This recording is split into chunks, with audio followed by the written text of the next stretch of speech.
पंजाब दे कोल टीका मुक गया है। वैक्सीनेशन सेंटर बंद होने की जानकारी दी है। सेहत मंत्री ने ऑक्सीजन भी खत्म होने की कगार उत्ते है। भारत दे विच मुकम्मल लॉकडाउन लाउण दीआं सलाहां लगातार अमरीका तो आ रही ने। कई रेल गड्डियां रेलवे ने भारत दे विच रद्द कर दित्तियां ने। मास्क ना लाउण वाली पंजाबण नूं कैद ते जुर्माना किहड़े मुल्क ने कीता दसांगे। 10वीं ते 12वीं की प्रीख्या देण वाले विद्यार्थियों लई कोविड दा टीका लाजमी कीता जावे। ये मंग अदालत दे विच लैके कौन गया है, इस खबर ते भी आपां नजर पावांगे। एमरजेंसी बुलेटिन देखने वाले सारे दर्शकों का स्वागत है। मैं हरशरण कौर। सब तो पहला पंजाब की गल करांगे। दस दईए तुहानूं कि पंजाब दे विच कोरोना वायरस का टीका ते ऑक्सीजन खत्म होने की कगार ते है। पंजाब के सेहत मंत्री बलबीर सिंह सिद्धू ने इसकी जानकारी दी है। बलबीर सिंह सिद्धू ने दस्सिया कि 18 तो 45 साल तक का जिहड़ा टीकाकरण 1 मई नूं शुरू होना सी, वो हाले तक शुरू नहीं हो सकिया है। ਅਤੇ ਅਸੀਂ सिरम इंस्टीट्यूट ऑफ इंडिया तो 4,30,000 टीके मंगे ने, पर सानू लगता है कि 1 लाख टीका ही आने की उम्मीद है। इस दे नाल ही 75,000 टीके ने जिहड़े वो केंद्र सरकार वालों किसी वेले भी पहुंच सकते ने। जे ये नहीं पहुंचते तो 7 मई की शाम तक बलबीर सिंह सिद्धू ने कहा सी कि पंजाब दे विच सारे वैक्सीनेशन केंद्र बंद हो जाणगे।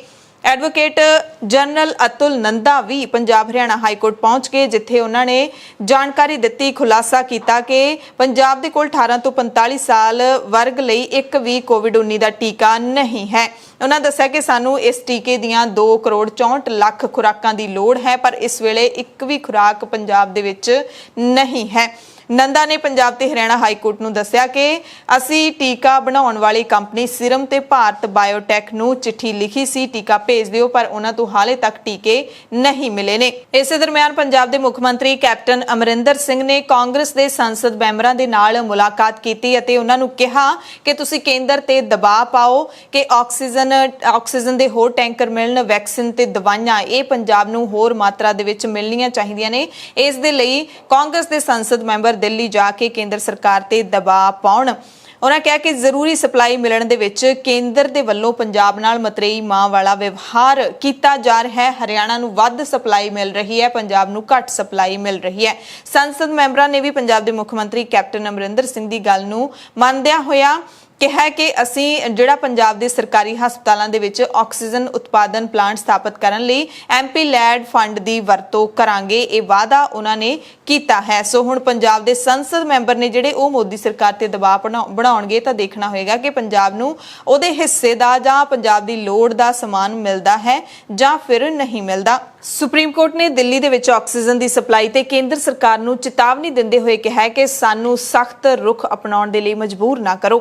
सुनवाई दौरान जस्टिस चंद्रचूड़ अते MR शाह ने कहा कि दिल्ली दे विच एक दिन 700 MT ऑक्सीजन की सप्लाई नहीं, बल्कि हर दिन इन्नी सप्लाई की ही लोड़ है ते इस नूं लैके असीं बहुत गंभीर हां।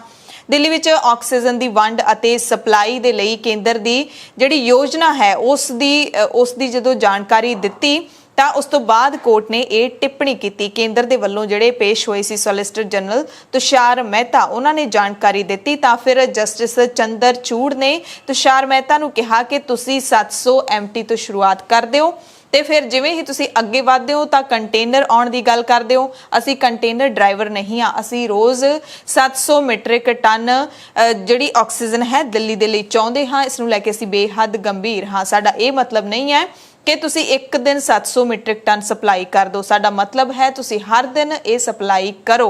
किरपा करके वो हालात ना बनाओ कि सानू कोई सख्त कार्रवाई तुहाडे खिलाफ करनी पवे। चंडीगढ़ दे विच सारे विद्यक अदारे 31 मई तक बंद करने का ऐलान कर दिता गया है। सरकारी स्कूलों के विच 10 मई तो 8 जून तक गर्मियों दीआं छुट्टियां का भी ऐलान कर दिता गया है। जनतक लाइब्रेरियां ते कोचिंग सेंटर भी बंद रहणगे।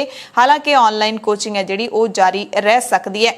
कोरोना के वाधे केसां के मद्देनज़र UT प्रशासन ने वीकेंड लॉकडाउन लाने का भी ऐलान कर दिता है। हालांकि 11 मई तक उंज भी लॉकडाउन लग्या होया, पर यह जिहड़ा नवा नोटिफिकेशन जारी किया गया है चंडीगढ़ प्रशासन के वलों कि वीकेंड करफ्यू दे विच जरूरी सेवावां जारी रहणगियां अते इह शनिवार सवेरे 5 बजे तो लैके सोमवार सवेरे 5 बजे तक लागू रहेगा। इस दौरान गर्भवती औरतां जां मरीज़ां नूं मैडिकल सहूलतां मिलदियां रहणगियां। जरूरी वस्तुआं वालियां दुकानां दुੱਧ ब्रैड सब्जियां फल अंडे मीट बेकरी ये दुकानां दोपहरे 2 बजे तक होम डिलीवरी करन लई ही खुलियां रहणगियां। कोई इन्हां दुकानां ते जाके सौदा नहीं लै सकदा।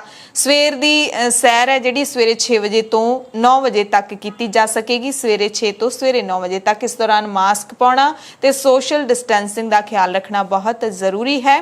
मैन्युफैक्चरिंग यूनिट या इंडस्ट्रीज खुल सकदियां ने। इन्हां इंडस्ट्रियां दे कर्मचारी अपने व्हीकलां ते आ जा सकते हैं। उन्हां कोल आई कार्ड होना जरूरी है, पछाण पत्र होना लाजमी है। एक थां तो दूसरी थां ते जरूरी ते गैर जरूरी चीज़ां दी सप्लाई ते कोई पाबंदी नहीं रहेगी। प्राइवेट ते पब्लिक सैक्टरां दे विच ATM, हस्पताल, वैटरनरी हस्पताल ते होर मैडिकल दुकानां, मैन्युफैक्चरिंग ते डिस्ट्रीब्यूशन यूनिट, डिस्पेंसरियां, फार्मेसियां, कैमिस्ट, नर्सिंग होम, एंबूलेंसां ਇਹ आम वांग चलदियां रहणगीਆਂ। ਰੈਸਟੋਰੈਂਟ, ਹੋਟਲ ਜਾਂ ਫਿਰ ਜਿੰਨੇ ਵੀ ਫੂਡ ਜੁਆਇੰਟ ਹੈਗੇ ਨੇ ਉਹ ਸਿਰਫ ਹੋਮ ਡਿਲੀਵਰੀ ਲਈ ਰਾਤ ਨੂੰ 9 ਵਜੇ ਤੱਕ ਖੁੱਲੇ ਰਹਿਣਗੇ। ਹੋਟਲਾਂ ਦੇ ਕਰਮਚਾਰੀਆਂ ਦੇ ਕੋਲ ਪਛਾਣ ਪੱਤਰ ਹੋਣਾ ਲਾਜ਼ਮੀ ਹੈ। ਯਾਤਰੀਆਂ ਨੂੰ 에ਅਰਪੋਰਟ ਜਾਂ ਰੇਲਵੇ ਸਟੇਸ਼ਨਾਂ ਤੇ ਆਉਣ ਜਾਣ ਦੀ ਵੀ ਕੋਈ ਮਨਾਹੀ ਨਹੀਂ ਹੋਏਗੀ। ਵੀਕਐਂਡ ਲਾਕਡਾਊਨ ਦੇ ਵਿੱਚ ਵਿਆਹ ਵਾਲੇ ਪ੍ਰੋਗਰਾਮਾਂ ਦੇ ਵਿੱਚ ਸਿਰਫ 50 ਲੋਕ ਹੀ ਸ਼ਾਮਿਲ ਹੋ ਸਕਦੇ ਨੇ। ਜਿਨ੍ਹਾਂ ਵਿਦਿਆਰਥੀਆਂ ਦੇ ਇਮਤਿਹਾਨ ਹੋਣਗੇ ਉਹ ਆਪਣੇ ਪਛਾਣ ਪੱਤਰ ਦੇ ਨਾਲ ਸਫ਼ਰ ਕਰ ਸਕਦੇ ਨੇ। ਚੰਡੀਗੜ੍ਹ ਤੋਂ ਬਾਅਦ ਹੁਣ ਹੁਸ਼ਿਆਰਪੁਰ ਦੀ ਗੱਲ ਵੀ ਤੁਹਾਨੂੰ ਦੱਸ ਦਿੰਦੇ ਹਾਂ। ਹੁਸ਼ਿਆਰਪੁਰ ਦੇ ਵਿੱਚ DC ਅਪਨੀਤ ਰਿਆਤ ਨੇ ਸਕੂਲ, ਕਾਲਜ ਤੇ ਹੋਰ ਵਿਦਿਅਕ ਅਦਾਰੇ ਅਗਲੇ ਹੁਕਮਾਂ ਤੱਕ ਬੰਦ ਕਰਨ ਦੇ ਹੁਕਮ ਜਾਰੀ ਕਰ ਦਿੱਤੇ ਨੇ। ਹਾਲਾਂਕਿ ਪੰਜਾਬ ਸਰਕਾਰ ਨੇ 15 ਮਈ ਤੱਕ ਵਿਦਿਅਕ ਅਦਾਰੇ ਬੰਦ ਰੱਖਣ ਦਾ ਐਲਾਨ ਕੀਤਾ ਹੈ, ਪਰ ਹੁਸ਼ਿਆਰਪੁਰ ਦੇ ਵਿੱਚ ਅਗਲੇ ਹੁਕਮਾਂ ਤੱਕ ਇਹ ਵਿਦਿਅਕ ਅਦਾਰੇ ਬੰਦ ਰਹਿਣਗੇ। ਦਿੱਲੀ ਹਾਈ ਕੋਰਟ ਦੇ ਵਿੱਚ ਜਨਹਿਤ ਪਟੀਸ਼ਨ ਦਾਇਰ ਕੀਤੀ ਗਈ ਹੈ, ਜਿਸ ਰਾਹੀਂ ਕੇਂਦਰ ਅਤੇ ਦਿੱਲੀ ਸਰਕਾਰ ਨੂੰ 2020-21 ਸੈਸ਼ਨ ਦੀਆਂ ਬੋਰਡ ਦੀਆਂ ਪ੍ਰੀਖਿਆਵਾਂ ਦੇਣ ਵਾਲੇ 10ਵੀਂ ਤੇ 12ਵੀਂ ਦੇ ਸਾਰੇ ਵਿਦਿਆਰਥੀਆਂ ਨੂੰ ਕਰੋਨਾ ਦੇ ਟੀਕੇ ਲਾਉਣ ਦਾ ਹੁਕਮ ਦੇਣ ਦੀ ਅਪੀਲ ਕੀਤੀ ਗਈ ਹੈ। ਯਾਨੀ ਕਿ 10ਵੀਂ ਤੇ 12ਵੀਂ ਦੇ ਪੇਪਰ ਦੇਣ ਵਾਲੇ ਸਾਰੇ ਵਿਦਿਆਰਥੀਆਂ ਦੇ ਕਰੋਨਾ ਵੈਕਸੀਨ ਲਾਜ਼ਮੀ ਕੀਤੀ ਜਾਵੇ। ਚੀਫ ਜਸਟਿਸ DN ਪਟੇਲ ਤੇ ਜਸਟਿਸ ਜਸਮੀਤ ਸਿੰਘ ਦੇ ਬੈਂਚ ਨੇ ਸਿੱਖਿਆ ਤੇ ਸਿਹਤ ਮੰਤਰਾਲੇ ਅਤੇ ਦਿੱਲੀ ਸਰਕਾਰ ਨੂੰ ਪਟੀਸ਼ਨ ਤੇ ਨੋਟਿਸ ਜਾਰੀ ਕਰਦਿਆਂ ਉਹਨਾਂ ਨੂੰ ਆਪਣੇ ਵਿਚਾਰ ਦੱਸਣ ਲਈ ਕਿਹਾ ਹੈ। ਪੰਜਾਬ ਸਕੂਲ ਸਿੱਖਿਆ ਬੋਰਡ ਨੇ ਪੰਜਾਬ ਦੇ ਉਹਨਾਂ ਸਰਕਾਰੀ ਸਕੂਲਾਂ ਵਿੱਚ ਸਟਾਫ ਦੀ ਹਾਜ਼ਰੀ 50% ਕੀਤੀ ਹੈ ਜਿਨ੍ਹਾਂ ਸਕੂਲਾਂ ਦੇ ਵਿੱਚ ਸਟਾਫ ਜਾਂ ਅਧਿਆਪਕਾਂ ਦੀ ਗਿਣਤੀ 10 ਤੋਂ ਵੱਧ ਹੈ। ਯਾਨੀ ਕਿ 10 ਤੋਂ ਘੱਟ ਜਿੱਥੇ ਅਧਿਆਪਕ ਨੇ ਜਿਹੜੇ ਵੀ ਸਕੂਲ ਦੇ ਵਿੱਚ, ਉੱਥੇ 50% ਨਹੀਂ, ਉੱਥੇ ਸਾਰੇ ਹੀ ਆਉਣਗੇ ਸਟਾਫ ਦੇ ਮੈਂਬਰ।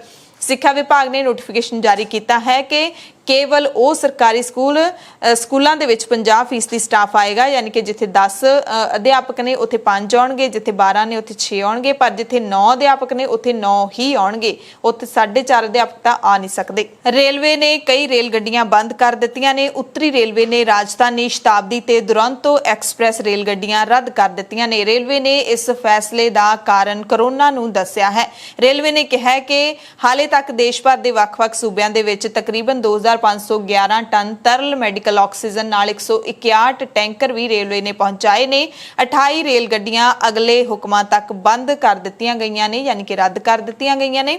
ਇਹਨਾਂ ਵਿੱਚ ਦਿੱਲੀ ਤੋਂ ਕਾਲਕਾ, ਹਬੀਬਗੰਜ, ਅੰਮ੍ਰਿਤਸਰ, ਚੰਡੀਗੜ੍ਹ ਲਈ ਰਵਾਨਾ ਹੋਣ ਵਾਲੀਆਂ ਸ਼ਤਾਬਦੀ ਰੇਲ ਗੱਡੀਆਂ ਰੱਦ ਕਰ ਦਿੱਤੀਆਂ ਗਈਆਂ ਨੇ। ਦਿੱਲੀ ਤੋਂ ਚੇਨਈ, ਬਿਲਾਸਪੁਰ ਜਾਣ ਵਾਲੀਆਂ ਰਾਜਧਾਨੀ ਐਕਸਪ੍ਰੈਸ ਵੀ ਰੱਦ ਕਰ ਦਿੱਤੀਆਂ ਗਈਆਂ ਨੇ। ਸੋ ਜਿਹੜੇ ਦਿੱਲੀ ਤੋਂ ਅੰਮ੍ਰਿਤਸਰ ਆਉਣ ਵਾਲੇ ਲੋਕ ਨੇ ਤੇ ਦਿੱਲੀ ਤੋਂ ਚੰਡੀਗੜ੍ਹ ਆਉਣ ਵਾਲੇ ਲੋਕ ਨੇ ਜਾਂ ਫਿਰ ਕਾਲਕਾ ਹਿਮਾਚਲ ਜਾਣ ਵਾਲੇ ਲੋਕ ਨੇ, ਉਹ ਖਾਸ ਧਿਆਨ ਦੇਣ ਕਿ ਇਹ ਸ਼ਤਾਬਦੀ ਹੈ ਜਿਹੜੀ ਚੰਡੀਗੜ੍ਹ ਤੋਂ ਦਿੱਲੀ ਤੱਕ 2-3 ਸ਼ਤਾਬਦੀਆਂ ਚੱਲਦੀਆਂ ਨੇ, ਸਵੇਰੇ ਸ਼ਾਮ, ਇਹ ਸਾਰੀਆਂ ਰੱਦ ਨੇ। ਹੁਣ ਤੁਹਾਨੂੰ ਇਹਨਾਂ ਦੀ ਬੁਕਿੰਗ ਕਰਨ ਦੀ ਲੋੜ ਨਹੀਂ ਹੈ, ਅਗਲੇ ਹੁਕਮਾਂ ਤੱਕ ਰੱਦ ਨੇ। ਆਸਟ੍ਰੇਲੀਆ ਨੇ ਭਾਰਤ ਵਿੱਚ ਫਸੇ ਆਪਣੇ ਨਾਗਰਿਕਾਂ ਲਈ ਰਾਹਤ ਭਰਿਆ ਐਲਾਨ ਕਰ ਦਿੱਤਾ ਹੈ। ਅਗਲੇ ਸ਼ਨੀਚਰਵਾਰ ਯਾਨੀ ਕਿ 15 ਮਈ ਤੋਂ ਭਾਰਤ ਤੋਂ ਆਸਟ੍ਰੇਲੀਆ ਦੇ ਆਪਣੇ ਨਾਗਰਿਕ ਮੁਲਕ ਪਰਤ ਸਕਣਗੇ। ਉਹਨਾਂ ਦੇ ਮੁਲਕ ਪਰਤਣ ਤੇ ਲੱਗੀ ਰੋਕ ਹਟ ਜਾਏਗੀ। 15 ਮਈ ਨੂੰ ਡਾਰਵਿਨ ਸ਼ਹਿਰ ਦੇ ਵਿੱਚ ਨਾਗਰਿਕਾਂ ਨੂੰ ਦੇਸ਼ ਵਾਪਸ ਲੈ ਕੇ ਆਉਣ ਵਾਲਾ ਪਹਿਲਾ ਜਹਾਜ਼ ਪਹੁੰਚੇਗਾ। ਆਸਟ੍ਰੇਲੀਆ ਹੁਣ 15 ਤੋਂ 31 ਮਈ ਤੱਕ ਆਪਣੇ ਨਾਗਰਿਕਾਂ ਨੂੰ ਵਾਪਸ ਆਸਟ੍ਰੇਲੀਆ ਭਾਰਤ ਤੋਂ ਲਿਜਾਣ ਦੇ ਲਈ 3 ਹਵਾਈ ਜਹਾਜ਼ ਭੇਜੇਗਾ।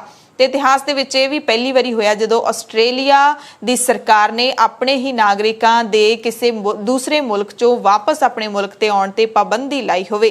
ਵਾਪਸ ਜਦੋਂ ਇਹ ਜਾਣਗੇ ਸਾਰੇ ਆਸਟ੍ਰੇਲੀਆ ਦੇ ਨਾਗਰਿਕ, ਜਿਨ੍ਹਾਂ ਦੀ ਗਿਣਤੀ ਕਰੀਬ 9000 ਬਣਦੀ ਹੈ, ਉਹਨਾਂ ਨੂੰ ਇਕਾਂਤਵਾਸ ਦੇ ਵਿੱਚ ਰੱਖਿਆ ਜਾਵੇਗਾ। ਵਾਪਸ ਪਹੁੰਚਣ ਵਾਲਿਆਂ ਨੂੰ ਉੱਤਰੀ ਭਾਗ ਦੇ ਵਿੱਚ ਸਥਿਤ ਹੋਵਰਡ ਸਪ੍ਰਿੰਗ ਇਕਾਂਤਵਾਸ ਕੇਂਦਰ ਦੇ ਵਿੱਚ ਰੱਖਿਆ ਜਾਏਗਾ, ਜਿੱਥੇ ਅਗਲੇ ਹਫ਼ਤੇ ਤੱਕ ਬੈੱਡਾਂ ਦੀ ਗਿਣਤੀ ਵੀ 2000 ਕਰ ਦਿੱਤੀ ਜਾਏਗੀ।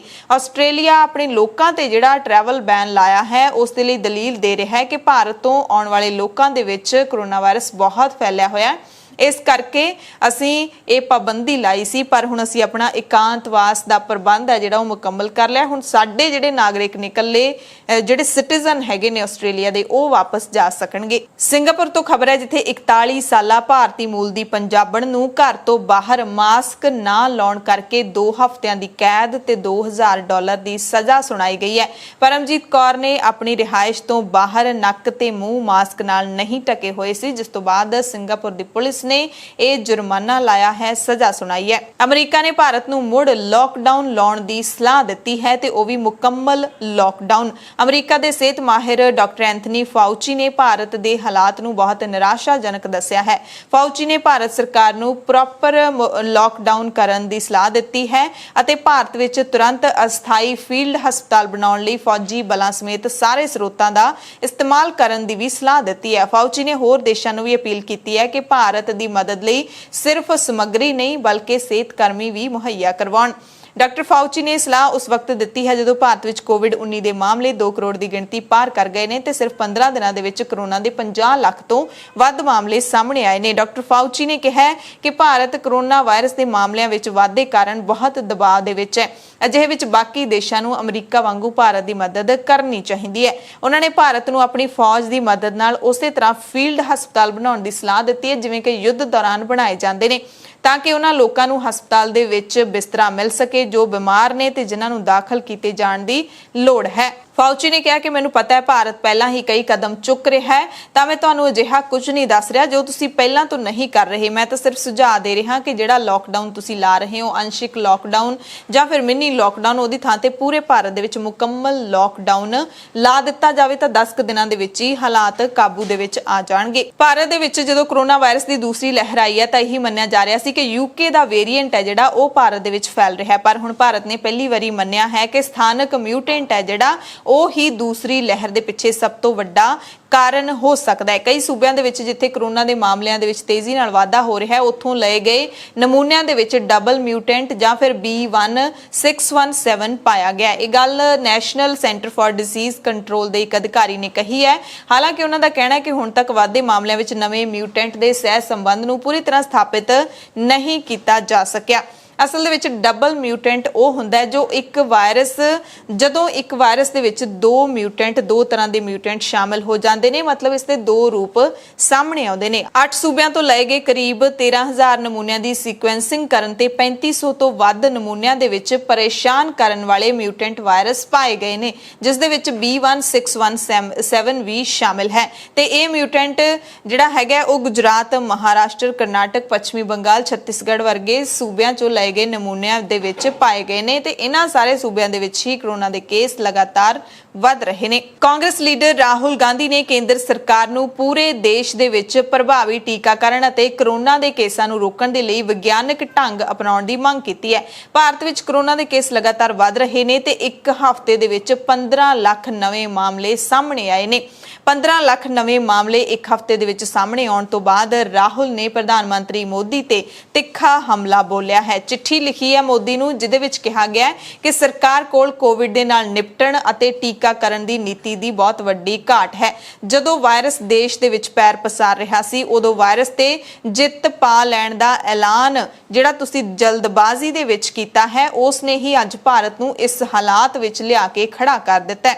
कुंभ का आयोजन किया जाना, पश्चिमी बंगाल दे विच वड्डियां रैलियां करनियां, उन्हां दे नाल देश दे विच कोरोना की वड्डी लहर है जिहड़ी वो खड़ी हो गई है ते कुंभ का मेला ते पश्चिमी बंगाल दीयां रैलियां इस वड्डी लहर का सुपर स्प्रैडर ने। मोदी सरकार ते वक्त रहिंदे कोरोना नूं रोकण दे लई जरूरी कदम ना चुकण दा राहुल ने इल्जाम लाया। पंजाब दे हुशियारपुर जिले दे विच जिवें डीसी ने फैसला लिया है सारे विद्यक अदारे अगले हुक्मां तक बंद रखण दा, उवें बठिंडा दे विच भी बठिंडा प्रशासन ने एक फैसला लिया है कि इत्थे सोमवार तो शुक्रवार तक सारियां दुकानां खुलणगियां। इस फैसले दे नाल पंजाब दे वित्त मंत्री मनप्रीत सिंह बादल भी सहमत हैं, क्योंकि दुकानदार ते होर वपारियां नूं समस्यावां आ रहीआं सी। उन्हां ने प्रशासन नूं बेनती कीती तां हुण फैसला होया कि सोमवार तो शुक्रवार तक सवेरे 10 बजे तो लैके दोपहरे 2 बजे तक सारियां दुकानां खोलियां जाणगियां। यानी कि जिवें पंजाब सरकार ने ऐलान किया है कुछ कैटेगरीज दीयां दुकानां खुलणगियां, पर बठिंडे दे विच सारियां दुकानां खुलणगियां। सब्जी मंडी सवेरे 6 बजे तो लैके सवेरे 10 बजे तक खुलेगी। दुध का कारोबार शाम तक ही चलता रहेगा। शुक्रवार ਨੂੰ ਬਾਅਦ ਦੁਪਹਿਰ 2 ਵਜੇ ਤੋਂ ਸੋਮਵਾਰ ਸਵੇਰੇ 6 ਵਜੇ ਤੱਕ ਸਖਤ ਕਰਫਿਊ ਲੱਗੇਗਾ ਬਠਿੰਡਾ ਸ਼ਹਿਰ ਦੇ ਵਿੱਚ ਤੇ ਸਾਰੇ ਨਿਯਮਾਂ ਦੀ ਪਾਲਣਾ ਕਰਨ ਦੀ ਅਪੀਲ ਵੀ ਕੀਤੀ ਗਈ ਹੈ। ਕੱਲ੍ਹ ਆਪਾਂ ਖਬਰ ਪੜ੍ਹੀ ਸੀ ਕਿ ਸੂਬੇ ਦੇ ਵਿੱਚ ਮਾਨਸਾ ਤੇ ਮੁਕਤਸਰ ਤੇ ਬਠਿੰਡਾ ਜ਼ਿਲ੍ਹੇ ਦੇ 4 ਡਾਕਟਰਾਂ ਨੇ ਸਰਕਾਰੀ ਡਾਕਟਰਾਂ ਨੇ ਅਸਤੀਫੇ ਦੇ ਦਿੱਤੇ ਨੇ ਕੰਮ ਦੇ ਦਬਾਅ ਕਾਰਨ। ਹੁਣ ਮਾਨਸਾ ਤੋਂ ਖਬਰ ਆ ਰਹੀ ਹੈ ਕਿ ਸਿਵਲ ਹਸਪਤਾਲ ਮਾਨਸਾ ਦੇ ਕਾਰਜਕਾਰੀ ਐਸਐਮਓ ਡਾਕਟਰ ਸੁਸ਼ਾਂਤ ਸੂਦ ਨੇ ਹੁਣ ਆਪਣਾ ਅਸਤੀਫਾ ਵਾਪਸ ਲੈ ਲਿਆ ਹੈ।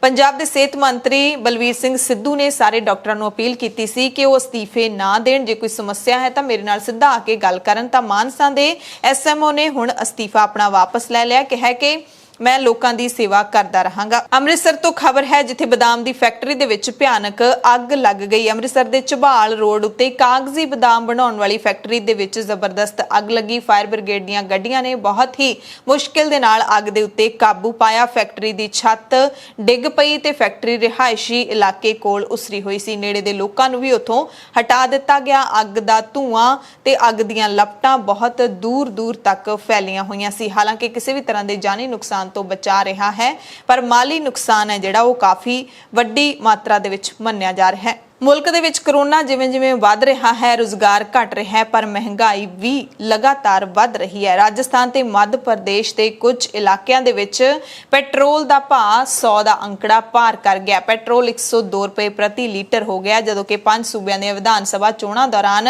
ਸਰਕਾਰੀ ਤੇਲ ਕੰਪਨੀਆਂ ਨੇ ਭੇਦ ਭਰੇ ਤਰੀਕੇ ਦੇ ਨਾਲ ਇਹਨਾਂ ਕੀਮਤਾਂ ਦੇ ਉੱਤੇ ਠੱਲ ਪਾ ਕੇ ਰੱਖੀ। ਜਿਵੇਂ ਹੀ 5 ਸੂਬਿਆਂ ਦੇ ਵਿੱਚ ਨਵੀਆਂ ਸਰਕਾਰਾਂ ਬਣ ਗਈਆਂ, ਪੈਟਰੋਲ ਤੇ ਡੀਜ਼ਲ ਦੀਆਂ ਜਿਹੜੀਆਂ ਕੀਮਤਾਂ ਵਧਣ ਦੀਆਂ ਖਬਰਾਂ ਰੋਜ਼ਾਨਾ ਆਉਣ ਲੱਗੀਆਂ ਨੇ ਤੇ ਹੁਣ ਪੈਟਰੋਲ ਦੇ ਵਿੱਚ 29 ਪੈਸੇ ਤੇ ਡੀਜ਼ਲ ਦੇ ਵਿੱਚ 31 ਪੈਸੇ ਪ੍ਰਤੀ ਲੀਟਰ ਹੋਰ ਵਾਧਾ ਕਰ ਦਿੱਤਾ ਗਿਆ ਤੇ ਸ਼੍ਰੀ ਗੰਗਾਨਗਰ ਤੇ ਮੱਧ ਪ੍ਰਦੇਸ਼ ਦੇ ਕੁਝ ਇਲਾਕਿਆਂ ਦੇ ਵਿੱਚ ਇਹ ਅੰਕੜਾ 100 ਰੁਪਏ ਨੂੰ ਪਾਰ ਕਰ ਗਿਆ। ਫਰੀਦਕੋਟ ਤੋਂ ਖਬਰ ਹੈ ਜਿੱਥੇ ਆਮ ਆਦਮੀ ਪਾਰਟੀ ਦੇ ਮਹਿਲਾ ਵਿੰਗ ਨੇ ਜ਼ਿਲ੍ਹਾ ਪੁਲਿਸ ਮੁਖੀ ਦਫ਼ਤਰ ਦੇ ਮੂਹਰੇ ਧਰਨਾ ਦੇ ਕੇ ਦੋਸ਼ ਲਾਇਆ ਕਿ ਆਮ ਆਦਮੀ ਪਾਰਟੀ ਦੀ ਸੂਬਾਈ ਮਹਿਲਾ ਲੀਡਰ ਅਨਮੋਲ ਗਗਨ ਮਾਨ ਦੇ ਖਿਲਾਫ ਫੇਸਬੁੱਕ ਤੇ ਇਤਰਾਜ਼ਯੋਗ ਟਿੱਪਣੀਆਂ ਕਰਨ ਵਾਲੇ ਐਮਸੀ ਦੇ ਖਿਲਾਫ ਪੁਲਿਸ ਕਾਰਵਾਈ ਨਹੀਂ ਕਰ ਰਹੀ।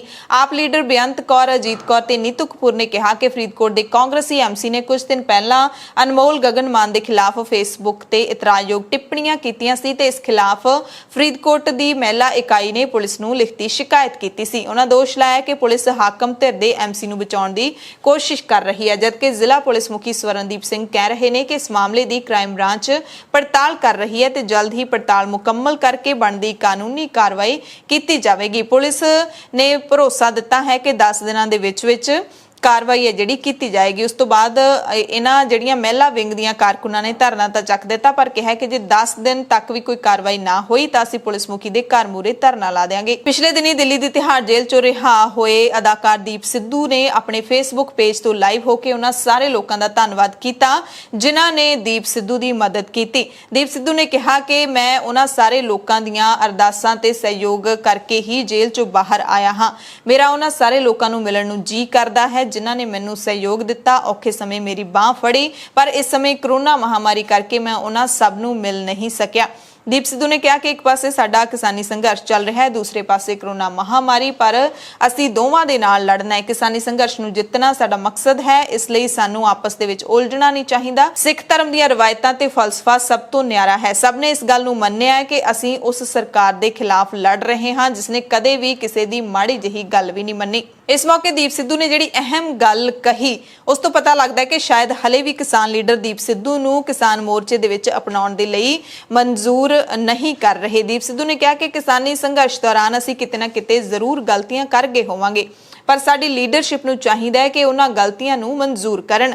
ਉਹਨਾਂ ਗਲਤੀਆਂ ਨੂੰ ਮਨਜ਼ੂਰ ਕਰਕੇ ਅਸੀਂ ਇੱਕ ਦੂਸਰੇ ਨੂੰ ਸਪੇਸ ਦੇਈਏ। ਸਾਨੂੰ ਇੱਕ ਮਕਸਦ ਲਈ ਇਕੱਠੇ ਹੋ ਕੇ ਲੜਨਾ ਚਾਹੀਦਾ ਹੈ। ਬੁਲੇਟਿਨ ਦੇ ਵਿੱਚ ਕੁਝ ਖਾਸ ਤੇ ਵੱਡੀਆਂ ਖਬਰਾਂ ਪੂਰੇ ਭਾਰਤ ਦੀਆਂ। ਸਭ ਤੋਂ ਪਹਿਲੀ ਖਬਰ ਤਾਮਿਲਨਾਡੂ ਤੋਂ ਹੈ ਜਿੱਥੇ ਹੁਣ ਨਵੀਂ ਸਰਕਾਰ ਬਣੀ ਹੈ। ਵਿਧਾਨ ਸਭਾ ਚੋਣਾਂ ਦੇ ਵਿੱਚ ਆਪਣੀ ਪਾਰਟੀ ਨੂੰ ਵੱਡੀ ਜਿੱਤ ਦਿਵਾਉਣ ਵਾਲੇ ਡੀਐਮਕੇ ਦੇ ਪ੍ਰਧਾਨ ਐਮਕੇ ਸਟਾਲਿਨ ਨੇ ਅੱਜ ਤਾਮਿਲਨਾਡੂ ਦੇ ਨਵੇਂ ਮੁੱਖ ਮੰਤਰੀ ਵਜੋਂ ਸਹੁੰ ਚੁੱਕ ਲਈ ਹੈ। ਰਾਜਪਾਲ ਬਨਵਾਰੀ ਲਾਲ ਪੁਰੋਹਿਤ ਨੇ 68 ਸਾਲਾ ਸਟਾਲਿਨ ਨੂੰ ਅਹੁਦੇ ਦੀ ਸਹੁੰ ਚੁਕਾਈ। ਰਾਜ ਭਵਨ ਦੇ ਵਿੱਚ ਸਧਾਰਨ ਸਮਾਰੋਹ ਦੇ ਵਿੱਚ ਸਹੁੰ ਚੁੱਕਣ ਵਾਲੇ ਸਟਾਲਿਨ ਦਾ ਮੁੱਖ ਮੰਤਰੀ ਦੇ ਵਜੋਂ ਇਹ ਪਹਿਲਾ ਕਾਰਜਕਾਲ ਹੈ।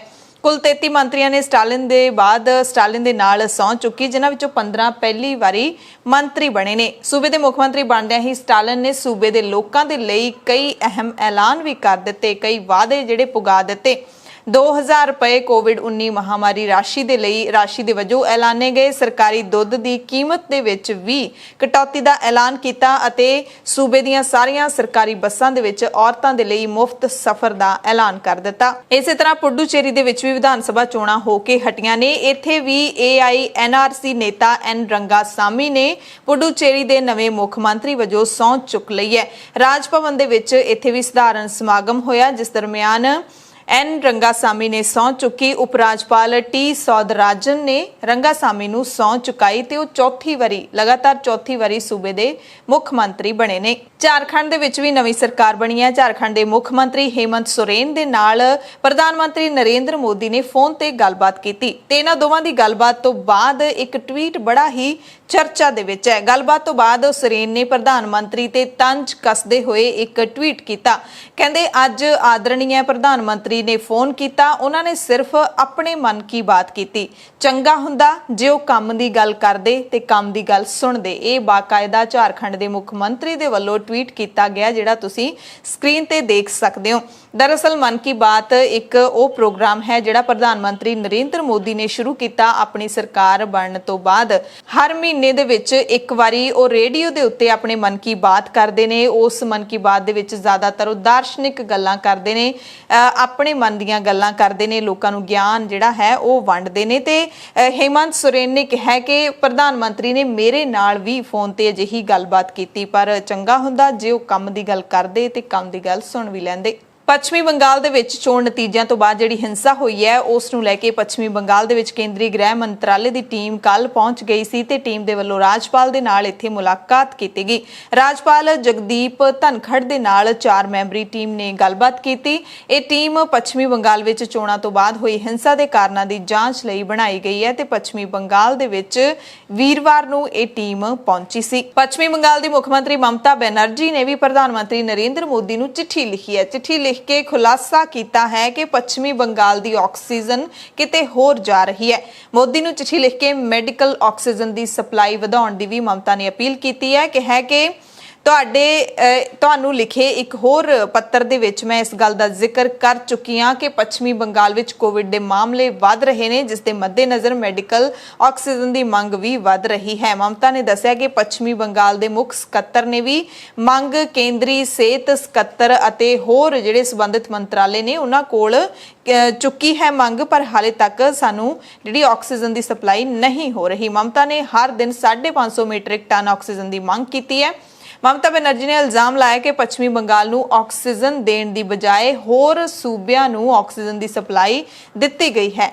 ਮੁੱਖ ਮੰਤਰੀ ਨੇ ਕਿਹਾ ਕਿ ਉਹਨਾਂ ਦੇ ਸੂਬੇ ਦੇ ਵਿੱਚ ਆਕਸੀਜਨ ਦਾ ਜਿੰਨਾ ਪ੍ਰੋਡਕਸ਼ਨ ਹੋ ਰਿਹਾ ਹੈ ਉਸ ਦੇ ਨਾਲ ਹੋਰ ਸੂਬਿਆਂ ਦੀ ਸਪਲਾਈ ਵਧਾਈ ਜਾ ਰਹੀ ਹੈ, ਪਰ ਸਾਡੇ ਸੂਬੇ ਨੂੰ ਆਕਸੀਜਨ ਦਿੱਤੀ ਹੀ ਨਹੀਂ ਜਾ ਰਹੀ। ਅੰਕੜੇ ਦੱਸਦੇ ਨੇ ਕਿ ਪੱਛਮੀ ਬੰਗਾਲ ਦੇ ਵਿੱਚ ਹਰ ਦਿਨ 560 ਮੀਟ੍ਰਿਕ ਟਨ ਆਕਸੀਜਨ ਦਾ ਪ੍ਰੋਡਕਸ਼ਨ ਹੁੰਦਾ ਹੈ, ਪਰ ਪੱਛਮੀ ਬੰਗਾਲ ਨੂੰ ਸਿਰਫ 308 ਮੀਟ੍ਰਿਕ ਟਨ ਆਕਸੀਜਨ ਹੀ ਦਿੱਤੀ ਜਾ ਰਹੀ ਹੈ। ਇੱਥੇ ਇਹ ਵੀ ਗੱਲ ਸਮਝਣ ਵਾਲੀ ਹੈ ਕਿ ਆਕਸੀਜਨ ਦੀ ਵੰਡ ਹੈ ਉਹ ਸਿਰਫ ਤੇ ਸਿਰਫ ਕੇਂਦਰ ਦੇ ਹੱਥ ਵਿੱਚ ਹੈ। ਚਾਹੇ ਜਿਹੜੇ ਮਰਜ਼ੀ ਸੂਬੇ ਦੇ ਵਿੱਚ ਜਿੰਨੀ ਮਰਜ਼ੀ ਆਕਸੀਜਨ ਪੈਦਾ ਹੁੰਦੀ ਹੋਵੇ, ਪਰ ਉਹਨੂੰ ਵੰਡਣਾ ਕੇਂਦਰ ਸਰਕਾਰ ਦੇ ਹੱਥ ਵਿੱਚ ਹੈ। ਇਹ ਤਾਕਤ ਹੈ ਜਿਹੜੀ ਕੇਂਦਰ ਸਰਕਾਰ ਦੇ ਹੱਥ ਵਿੱਚ ਹੈ ਤੇ ਬੜੀ ਹੀ ਹੈਰਾਨੀ ਵਾਲੀ ਗੱਲ ਹੈ ਜਿਹੜੀ ਬਹੁਤ ਸਾਰੇ ਲੋਕਾਂ ਨੂੰ ਹੁਣ ਪਤਾ ਲੱਗੀ ਹੋਏਗੀ ਕਿ ਆਪਾਂ ਕਹਿ ਸਕਦੇ ਹਾਂ ਕਿ ਲੋਕਾਂ ਦੇ ਸਾਹ ਇੱਕ ਤਰੀਕੇ ਨਾਲ ਕੇਂਦਰ ਸਰਕਾਰ ਦੇ ਹੱਥ ਵਿੱਚ ਨੇ, ਕਿਉਂਕਿ ਆਕਸੀਜਨ ਨੂੰ ਲੋਕਾਂ ਦੇ ਸਾਹ ਲੈਣ ਵਾਸਤੇ ਹੀ ਵਰਤਿਆ ਜਾਂਦਾ ਹੈ ਤੇ ਸਾਹ ਲੈਣ ਦੇ ਖੁਣੋਂ ਅੱਜ ਇੰਨੇ ਲੋਕ ਮਰ ਰਹੇ ਨੇ ਤੇ ਸਾਹ ਕੇਂਦਰ ਸਰਕਾਰ ਦੇ ਹੱਥ ਵਿੱਚ ਨੇ। ਉਹਨੇ ਕਿਹੜੇ ਸੂਬੇ ਨੂੰ ਕਿੰਨੀ ਆਕਸੀਜਨ ਦੇਣੀ ਹੈ ਇਹ ਮੋਦੀ ਸਰਕਾਰ ਤੇ ਹੀ ਨਿਰਭਰ ਕਰਦਾ ਹੈ। ਕਾਂਗਰਸ ਦੀ ਅੰਤਰਿਮ ਪ੍ਰਧਾਨ ਸੋਨੀਆ ਗਾਂਧੀ ਨੇ ਪਾਰਟੀ ਦੇ ਸੰਸਦ ਮੈਂਬਰਾਂ ਦੇ ਨਾਲ ਅੱਜ ਵਰਚੁਅਲ ਬੈਠਕ ਕੀਤੀ। ਮੀਟਿੰਗ ਦੇ ਵਿੱਚ ਸੋਨੀਆ ਗਾਂਧੀ ਨੇ ਹਾਲ ਹੀ ਵਿੱਚ 5 ਸੂਬਿਆਂ ਦੀਆਂ ਵਿਧਾਨ ਸਭਾ ਦੀਆਂ ਚੋਣਾਂ ਦੇ ਵਿੱਚ ਪਾਰਟੀ ਦੀ ਮਾੜੀ ਹਾਲਤ ਤੇ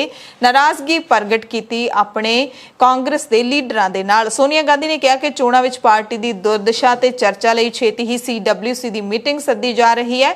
ਉਹਨਾਂ ਨੇ ਪ੍ਰਧਾਨ ਮੰਤਰੀ ਨਰਿੰਦਰ ਮੋਦੀ ਦੀ ਸਰਕਾਰ ਨੂੰ ਵੀ ਲਾਂਤਾਂ ਪਾਈਆਂ ਤੇ ਕਿਹਾ ਕਿ ਦੇਸ਼ ਵਿੱਚ ਕਰੋਨਾ ਕਾਰਨ ਪੈਦਾ ਹੋਏ ਹਾਲਾਤ ਤੇ ਚਰਚਾ ਕਰਨ ਦੇ ਲਈ ਮੋਦੀ ਸਾਹਿਬ ਸਰਬ ਪਾਰਟੀ ਬੈਠਕ ਸੱਦਣ। ਮੀਟਿੰਗ ਵਿੱਚ ਲੋਕ ਸਭਾ ਤੇ ਰਾਜ ਸਭਾ ਦੇ ਪਾਰਟੀ ਮੈਂਬਰਾਂ ਤੋਂ ਇਲਾਵਾ ਰਾਹੁਲ ਗਾਂਧੀ ਤੇ ਸਾਬਕਾ ਪ੍ਰਧਾਨ ਮੰਤਰੀ ਡਾਕਟਰ ਮਨਮੋਹਨ ਸਿੰਘ ਵੀ ਸ਼ਾਮਲ ਸਨ ਅਤੇ ਸੋਨੀਆ ਗਾਂਧੀ ਮੀਟਿੰਗ ਦੇ ਵਿੱਚ ਪਾਰਟੀ ਦੀ ਬਹੁਤ ਹੀ ਮਾੜੀ ਕਾਰਗੁਜ਼ਾਰੀ ਤੋਂ ਨਾਰਾਜ਼ ਦਿਖੀ। ਦੇਸ਼ ਦੇ ਮਸ਼ਹੂਰ ਸੰਗੀਤਕਾਰ ਵਨਰਾਜ ਭਾਟੀਆ ਦੀ ਅੱਜ ਮੁੰਬਈ ਦੇ ਵਿੱਚ ਮੌਤ ਹੋ ਗਈ ਹੈ। ਪਿਛਲੇ ਕੁਝ ਸਮੇਂ ਤੋਂ ਬਿਮਾਰ ਚੱਲ ਰਹੇ ਸੀ। 94 ਸਾਲਾਂ ਦੀ ਉਮਰ ਸੀ। ਉਹਨਾਂ ਨੇ ਸ਼ਿਆਮ ਬੈਨੇਗਲ ਦੀਆਂ ਫਿਲਮਾਂ ਅੰਕੁਰ ਅਤੇ ਭੂਮਿਕਾ, ਸੀਰੀਅਲ ਯਾਤਰਾ ਅਤੇ ਭਾਰਤ ਇੱਕ ਖੋਜ ਦੇ ਲਈ ਸੰਗੀਤ ਤਿਆਰ ਕੀਤਾ ਸੀ। ਇਹ ਵੀ ਖਬਰ ਮਿਲ ਰਹੀ ਹੈ ਕਿ ਉੱਗੇ ਸਟਾਰ ਵਾਦਕ ਪ੍ਰਤੀਕ ਚੌਧਰੀ ਦੀ ਕਰੋਨਾ ਕਾਰਨ ਮੌਤ ਹੋ ਗਈ ਹੈ ਤੇ ਦੁਖਦਾਈ ਇਸ ਕਰਕੇ ਖਬਰ ਹੈ ਕਿਉਂਕਿ ਇੱਕ ਹਫ਼ਤਾ ਪਹਿਲਾਂ ਹੀ ਉਹਨਾਂ ਦੇ ਪਿਤਾ ਤੇ ਸੰਗੀਤਕਾਰ ਪੰਡਿਤ ਦੇਵਬ੍ਰਤ ਚੌਧਰੀ, ਜਿਨ੍ਹਾਂ ਨੂੰ ਦੇਬੂ ਚੌਧਰੀ ਕਿਹਾ ਜਾਂਦਾ, ਉਹਨਾਂ ਦੀ ਵੀ ਕਰੋਨਾ ਕਰਕੇ ਮੌਤ ਹੋ ਗਈ ਸੀ। ਪ੍ਰਤੀਕ ਚੌਧਰੀ ਦੀ ਉਮਰ ਮਹਿਜ਼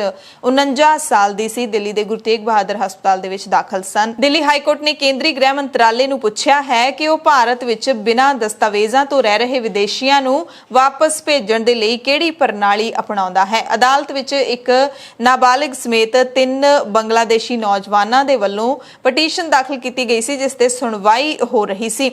ਉਹਨਾਂ ਦਾ ਕਹਿਣਾ ਹੈ ਕਿ ਉਹਨਾਂ ਨੂੰ ਅਗਵਾ ਕਰਕੇ ਇੱਥੇ ਲਿਆਂਦਾ ਗਿਆ ਤੇ ਹੁਣ ਉਹ ਆਪਣੇ ਘਰ ਜਾਣਾ ਚਾਹੁੰਦੇ ਨੇ। ਜਸਟਿਸ ਪ੍ਰਤਿਭਾ ਐਮ ਸਿੰਘ ਨੇ ਗ੍ਰਹਿ ਮੰਤਰਾਲੇ ਨੂੰ ਵਿਦੇਸ਼ੀਆਂ ਨੂੰ ਵਾਪਸ ਭੇਜਣ ਦੀ ਪ੍ਰਕਿਰਿਆ ਦੇ ਨਾਲ-ਨਾਲ ਅਜਿਹੇ ਨਾਗਰਿਕਾਂ ਨੂੰ ਵਾਪਸ ਭੇਜਣ ਜਾਂ ਫਿਰ ਡਿਪੋਰਟ ਕਰਨ ਦੀ ਸਮਾਂ ਸੀਮਾ ਦੀ ਜਾਣਕਾਰੀ ਦੇਣ ਦੇ ਵੀ ਹੁਕਮ ਦਿੱਤੇ ਨੇ। ਅਦਾਲਤ ਨੇ ਕਿਹਾ ਹੈ ਕਿ ਜੇਕਰ ਬੰਗਲਾਦੇਸ਼ ਨਾਲ ਇਸ ਸੰਬੰਧੀ ਵਿਵਾਦ ਹੋਇਆ ਤਾਂ ਵਿਦੇਸ਼ੀਆਂ ਨੂੰ ਵਾਪਸ ਭੇਜਣ ਸੰਬੰਧੀ ਅਪੀਲ ਪੱਤਰ ਦੇ ਨਾਲ ਅਦਾਲਤ ਨੂੰ ਜਾਣਕਾਰੀ ਦਿੱਤੀ ਜਾਵੇ। ਅਦਾਲਤ ਨੇ ਕਿਹਾ ਹੈ ਕਿ ਜੇਕਰ 13 ਮਈ ਤੱਕ ਹਲਫਨਾਮੇ ਦੇ ਨਾਲ ਪ੍ਰਕਿਰਿਆ ਸਮਾਂ ਸਾਰਣੀ ਦੇ ਨਾਲ ਜਮ੍ਹਾਂ ਨਾ ਕੀਤੀ ਗਈ ਤਾਂ ਗ੍ਰਹਿ ਮੰਤਰਾਲੇ ਦੇ ਸੀਨੀਅਰ ਅਧਿਕਾਰੀ ਨੂੰ 17 ਮਈ ਨੂੰ ਹੋਣ ਵਾਲੀ ਸੁਣਵਾਈ ਦੇ ਵਿੱਚ ਖੁਦ ਹਾਜ਼ਰ ਹੋਣਾ ਪਵੇਗਾ। ਬੁਲੇਟਿਨ ਦੇ ਵਿੱਚ ਕੁਝ ਖਾਸ ਤੇ ਵੱਡੀਆਂ ਖਬਰਾਂ ਪੂਰੀ ਦੁਨੀਆ ਤੋਂ। ਸਭ ਤੋਂ ਪਹਿਲੀ ਖਬਰ ਰੂਸ ਤੋਂ ਹੈ। ਰੂਸ ਦੇ ਰਾਸ਼ਟਰਪਤੀ ਵਲਾਦੀਮੀਰ ਪੁਤਿਨ ਨੇ ਆਪਣੇ ਜਿਹੜੇ ਸਪੁਤਨਿਕ V ਟੀਕੇ ਦੇ ਬਾਰੇ ਇੱਕ ਵੱਡਾ ਬਿਆਨ ਦਿੱਤਾ ਹੈ।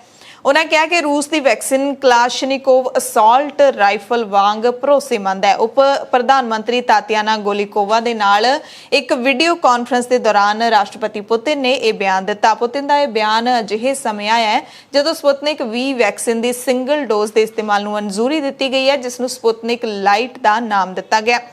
ਪੁਤਿਨ ਨੇ ਸਪੁਤਨਿਕ ਵੈਕਸੀਨ ਦੀ ਤੁਲਨਾ ਕਲਾਸ਼ਨਿਕੋਵ ਰਾਈਫਲ ਦੇ ਨਾਲ ਕਰਕੇ ਸੋਵੀਅਤ ਸੰਘ ਯੁੱਗ ਦੇ ਉਸ ਹਥਿਆਰ ਦਾ ਜ਼ਿਕਰ ਕੀਤਾ ਜੋ ਅੱਜ ਵੀ ਲੋਕਪ੍ਰਿਯ ਹੈ।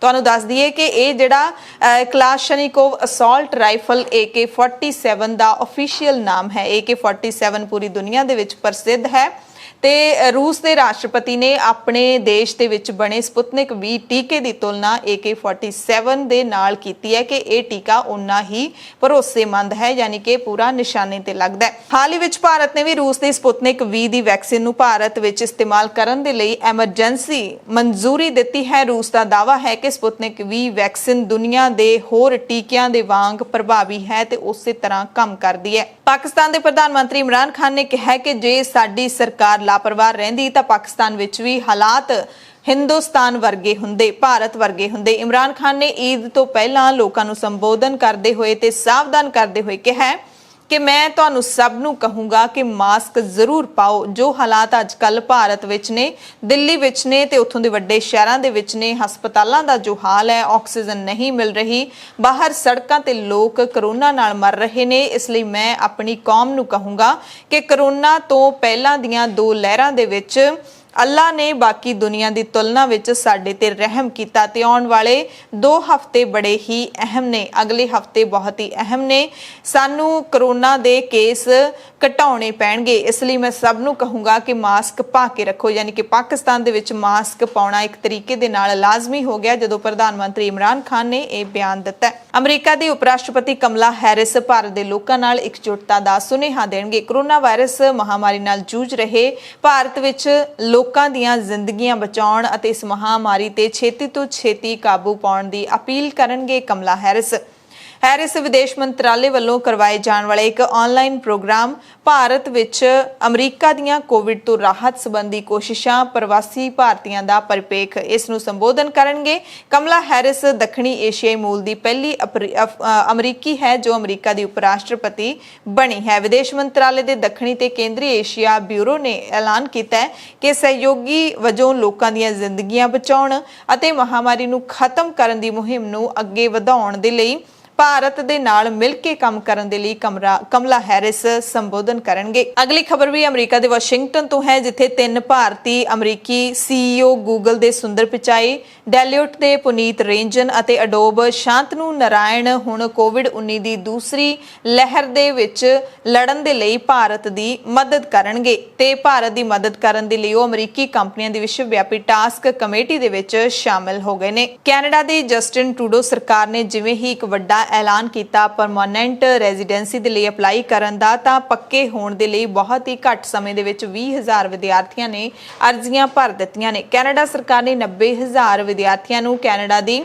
PR ਦੇਣ ਵਾਸਤੇ new pathway to permanent residency program ਦਾ ਐਲਾਨ ਕੀਤਾ ਸੀ, ਜਿਹਦੇ ਵਿੱਚ ਦਰਖਾਸਤਾਂ ਦੇਣ ਵਾਲੇ ਵਿਦੇਸ਼ੀ ਵਿਦਿਆਰਥੀਆਂ ਨੇ ਲਗਭਗ ਅੱਧੀ ਗਿਣਤੀ ਵਿੱਚ ਆਪੋ ਆਪਣੀਆਂ ਦਰਖਾਸਤਾਂ ਪਹਿਲੇ ਦਿਨ ਹੀ ਜਮ੍ਹਾਂ ਕਰਵਾ ਦਿੱਤੀਆਂ।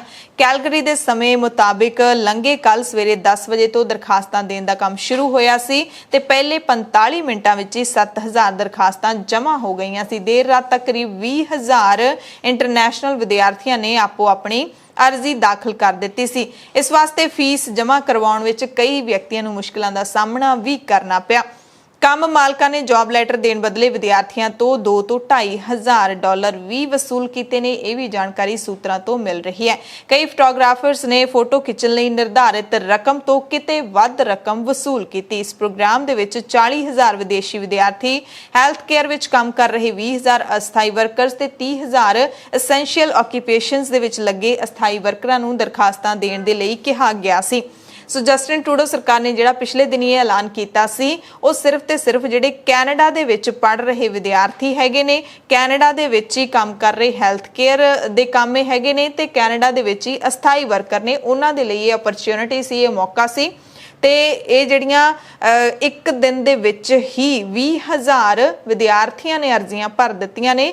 ਤੇ ਤੁਸੀਂ ਸੋਚ ਸਕਦੇ ਹੋ ਕਿ ਜਦੋਂ ਐਲਾਨ ਕੀਤਾ ਹੋਏਗਾ ਸਰਕਾਰ ਨੇ, ਉਦੋਂ ਬਾਅਦ ਹੀ ਵਿਦਿਆਰਥੀਆਂ ਨੇ ਆਪੋ ਆਪਣੀਆਂ ਅਰਜ਼ੀਆਂ ਤਿਆਰ ਕਰ ਰੱਖੀਆਂ ਹੋਣਗੀਆਂ, ਕਿਉਂਕਿ PR ਦੀ ਜਿਹੜੀ ਐਪਲੀਕੇਸ਼ਨ ਹੁੰਦੀ ਹੈ ਜਾਂ ਫਾਰਮ ਹੁੰਦਾ ਹੈ, ਉਹ ਇੰਨਾ ਛੋਟਾ ਨਹੀਂ ਹੁੰਦਾ ਕਿ ਇੱਕਦਮ ਭਰਿਆ ਜਾਵੇ। ਸੋ ਪਹਿਲਾਂ ਹੀ ਤਿਆਰੀ ਕਰ ਰੱਖੀ ਸੀ। ਕੈਨੇਡਾ ਦੇ ਟੋਰਾਂਟੋ ਤੋਂ ਖਬਰ ਹੈ, ਜਿੱਥੇ ਦੇਸ਼ ਦੀ ਰੈਵਨਿਊ ਏਜੰਸੀ ਦੇ ਨਾਮ ਤੇ 80 ਸਾਲਾ ਵਿਅਕਤੀ ਤੋਂ ਪੈਸੇ ਵਸੂਲਣ ਦੀ ਕੋਸ਼ਿਸ਼ ਕਰਨ ਦੇ ਦੋਸ਼ ਵਿੱਚ 3 ਪੰਜਾਬੀ ਨੌਜਵਾਨਾਂ ਨੂੰ ਕੈਨੇਡਾ ਦੇ ਪੁਲਿਸ ਨੇ ਗ੍ਰਿਫਤਾਰ ਕੀਤਾ ਹੈ। ਬਰੈਂਪਟਨ ਦੇ 19 ਸਾਲਾ ਤਰਨਵੀਰ ਸਿੰਘ, 19 ਸਾਲਾ ਰਣਵੀਰ ਸਿੰਘ ਤੇ 21 ਸਾਲਾ ਚਮਨਜੋਤ ਸਿੰਘ ਦੇ ਖਿਲਾਫ ਫਿਰੌਤੀ, ਅਪਰਾਧ ਕਰਨ ਦੀ ਸਾਜ਼ਿਸ਼ ਰਚਨ ਅਤੇ ਅਪਰਾਧ ਦੁਆਰਾ ਹਾਸਲ ਕੀਤੀ ਜਾਇਦਾਦ ਉੱਤੇ ਕਬਜ਼ਾ ਕਰਨ ਦੇ ਦੋਸ਼ ਲਾਏ ਗਏ ਨੇ।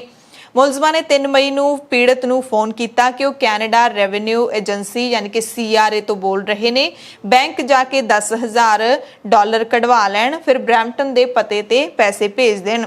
ਧਮਕੀ ਦਿੱਤੀ ਗਈ ਕਿ ਜੇ ਉਹ ਉਹਨਾਂ ਮੁਤਾਬਿਕ ਨਹੀਂ ਕਰਨਗੇ ਤਾਂ ਉਸ ਨੂੰ ਗ੍ਰਿਫਤਾਰ ਕਰ ਲਿਆ ਜਾਏਗਾ। ਉਸ ਤੋਂ ਬਾਅਦ ਪੁਲਿਸ ਨੇ ਫਿਰ ਜਾਲ ਵਿਛਾਇਆ। ਜਦੋਂ ਪੀੜਤਾਂ ਨੇ ਪੁਲਿਸ ਨੂੰ ਦੱਸ ਦਿੱਤਾ, ਪੁਲਿਸ ਨੇ ਆਪਣੀ ਪੂਰੀ ਤਿਆਰੀ ਕੀਤੀ। ਜਦੋਂ ਇੱਕ ਨੌਜਵਾਨ ਪੈਸੇ ਦਾ ਪੈਕੇਟ ਲੈਣ ਪਹੁੰਚਿਆ ਤਾਂ ਉਸ ਨੂੰ ਹਿਰਾਸਤ ਵਿੱਚ ਲੈ ਲਿਆ ਤੇ ਬਾਕੀ ਦੋਵਾਂ ਨੂੰ ਵੀ ਉਸ ਦੀ ਜਾਣਕਾਰੀ ਦੇ ਆਧਾਰ ਤੇ ਗ੍ਰਿਫਤਾਰ ਕਰ ਲਿਆ। ਪੁਲਿਸ ਨੇ ਸਾਰਾ ਪੈਸਾ ਵੀ ਬਰਾਮਦ ਕਰ ਲਿਆ ਤੇ ਪੀੜਤ ਨੂੰ ਵਾਪਸ ਕਰ ਦਿੱਤਾ। ਗ੍ਰਿਫਤਾਰ ਕੀਤੇ ਗਏ ਤਿੰਨੇ ਜਿਹੜੇ ਇਹ ਬਾਲਗ ਮੁੰਡੇ ਹੈਗੇ ਨੇ 10 ਜੂਨ ਨੂੰ ਅਦਾਲਤ ਵਿੱਚ ਪੇਸ਼ ਕੀਤੇ ਜਾਣਗੇ। ਖਬਰ ਪਾਕਿਸਤਾਨ ਤੋਂ ਹੈ, ਜਿੱਥੇ ਕੁਲਭੂਸ਼ਣ ਜਾਧਵ ਦੀ ਮੌਤ ਦੀ ਸਜ਼ਾ ਦੇ ਮਾਮਲੇ ਦੀ ਸੁਣਵਾਈ ਕਰ ਰਹੀ ਪਾਕਿਸਤਾਨ ਦੀ ਇੱਕ ਸਿਖਰਲੀ ਅਦਾਲਤ ਨੇ ਭਾਰਤ ਨੂੰ ਕਾਨੂੰਨੀ ਕਾਰਵਾਈ ਵਿੱਚ ਸਹਿਯੋਗ ਕਰਨ ਦੇ ਲਈ ਕਿਹਾ ਹੈ।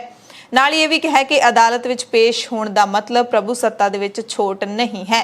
ਇਸਲਾਮਾਬਾਦ ਹਾਈ ਕੋਰਟ ਯਾਨੀ ਕਿ IHC ਦੇ ਚੀਫ ਜਸਟਿਸ ਅਤਹਰ ਮਨਲਾ ਤੇ ਇਹਨਾਂ ਦੇ ਬੈਂਚ ਨੇ ਪਾਕਿਸਤਾਨ ਦੇ ਨਿਆਂ ਤੇ ਕਾਨੂੰਨ ਮੰਤਰਾਲੇ ਦੀ ਅਰਜ਼ੀ ਤੇ ਸੁਣਵਾਈ ਸ਼ੁਰੂ ਕੀਤੀ, ਜਿਸ ਵਿੱਚ ਜਾਧਵ ਦੇ ਲਈ ਵਕੀਲ ਨਿਯੁਕਤ ਕਰਨ ਦੀ ਮੰਗ ਕੀਤੀ ਗਈ ਹੈ। ਐਮਰਜੈਂਸੀ ਬੁਲੇਟਿਨ ਦੇਖਣ ਵਾਲੇ ਸਾਰੇ ਦਰਸ਼ਕਾਂ ਦਾ ਧੰਨਵਾਦ।